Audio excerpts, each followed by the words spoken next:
One, two, three, four, yo, ada yang baru lagi nih, ya kan? Oke, di awal scene kali ini kita diperlihatkan kelanjutan yang menarik dari chapter kemarin, dimana kejadian Beilang sebelum memakan siluman kelinci itu. Beilang ternyata memasuki mode siluman serigala putihnya, yang memperlihatkan mata merah di sana, yang menandakan Beilang sudah tidak sadar dengan apa yang ia lakukan. Beilang melakukan ini semua karena di telinganya ada bisikan setan untuk Beilang mencari mangsa dan memakan para siluman lemah. Beilang yang masih agak setengah sadar sempat bertanya kepada bisikan tersebut, "Siapa kau itu sebenarnya?" Suara itu mengatakan jika dirinya adalah Beilang yang sebenarnya dari sisi buas Beilang. Beilang yang lepas kendali langsung meloncat dan memakan siluman kelinci yang ada di depannya, yang sampai pada akhirnya dia ditemukan oleh Tan Sanzang dan Dewa Yuta. Di saat Beilang memakan siluman itu, Tan Sanzang dan Dewa Yuta pun kaget dengan apa yang dia lakukan. Karena Beilang selama ini tidak pernah memakan siluman seenak jidatnya, apalagi di depan gurunya yaitu Tan Sanzang. Beilang yang sedikit sadar serta melihat gurunya, dia pun menangis sambil berkata, "Maafkan aku guru, aku tidak bisa mengendalikan tubuhku ini." Beilang pun lari dan langsung pergi meninggalkan mereka berdua.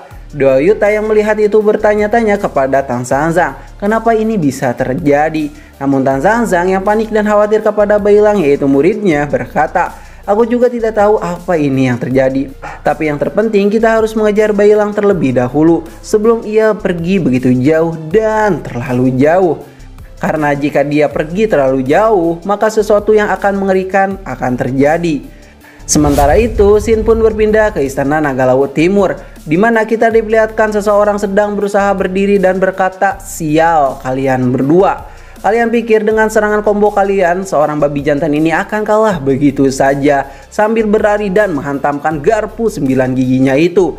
"Rasakan ini, aku tak perlu menggunakan mode barbarku untuk menghabisi kalian." Dan tiba-tiba scene pun berpindah ke atas langit, di mana Dewa Erlang serta dua jinggang sedang memantau pertarungan baku hantam ini.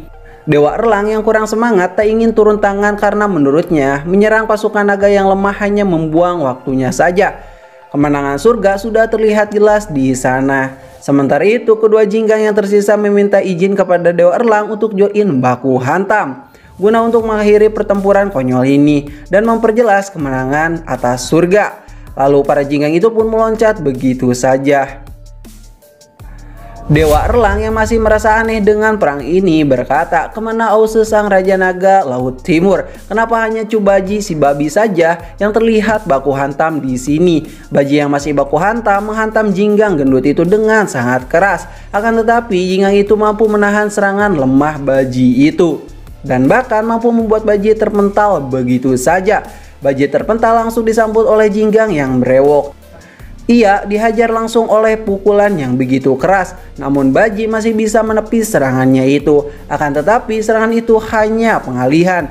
Jinggang yang gendut yang melihat celah itu langsung menghantam perut baji yang buncit itu, yang membuat baji terpental kembali. Baji yang terpental berusaha untuk bangkit dari serangan para jinggang itu. Baji berkata, "Sial, aku tidak boleh kalah di sini karena mau bagaimanapun aku harus menepati janjiku kepada Ause." Lalu para jinggang pun berlari dan berniat untuk menghabisi si babi tua itu. Namun tiba-tiba sebuah serpihan es dingin pun muncul di sana, di mana Aoling tidak membiarkan baji baku hantam sendirian.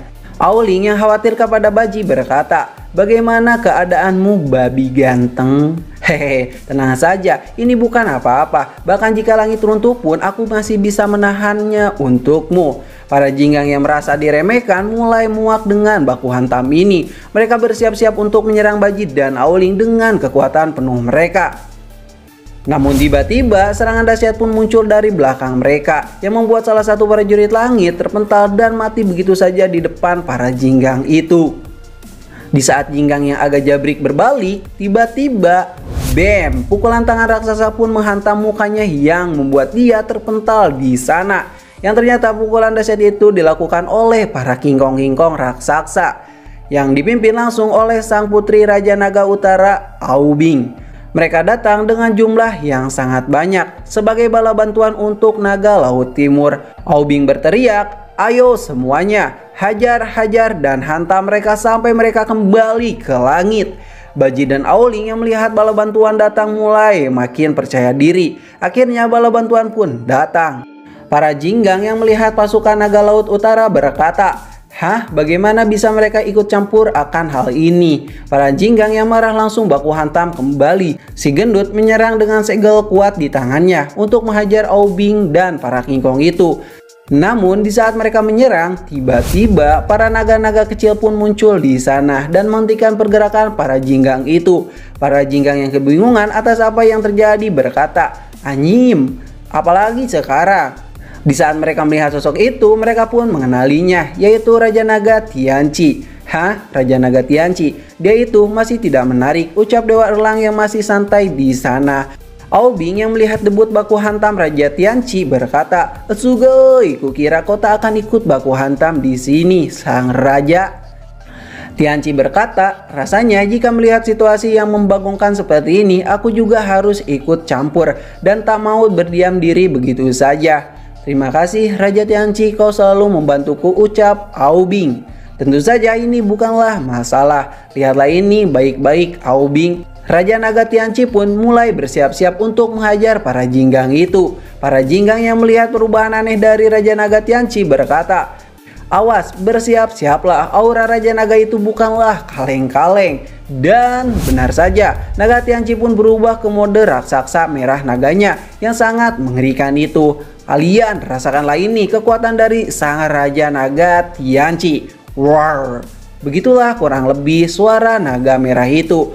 Para Jinggang yang tak pernah melihat naga merah menggebu-gebu mulai ketakutan di sana tanpa memberikan perlawanan sedikit pun. Dan bam, para Jinggang itu pun tersapu bersih oleh serangan barbar Tianqi beserta pasukan-pasukan surga. Dewa Erlang yang melihat kondisi anak buahnya sudah tak berdaya langsung meloncat dan menghantamkan tombak emasnya dengan sangat keras kepada Raja Tianqi itu. "Rasakan ini, dasar belut sialan," ucap Dewa Erlang yang berhasil membelah kepala naga itu yang hampir sedikit lagi mengenai tubuh si kakek tua naga itu.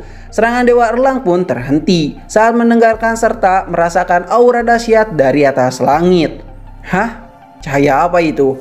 Dan bam, serangan petir kuning itu pun menghantam keras kepada Dewa Erlang yang berhasil ditahan dengan tombak emasnya itu. Serangan tahu dadakan ini membuat Dewa Erlang cukup kaget serta membuat pijakan Dewa Erlang bergetar dengan sangat dahsyatnya. Dewa Erlang yang melihat kekuatan dahsyat dari Ao Se yang baru saja datang berkata, "Apakah ini kekuatan naga emas kuno? Wow, benar-benar membagongkan. Hahaha, rasakan itu, tombak emasmu itu bukanlah lawan tanding dari tangan emasku ini. Rasakanlah kekuatan dahsyat sang Raja Naga Ao Se yang sangat dahsyat."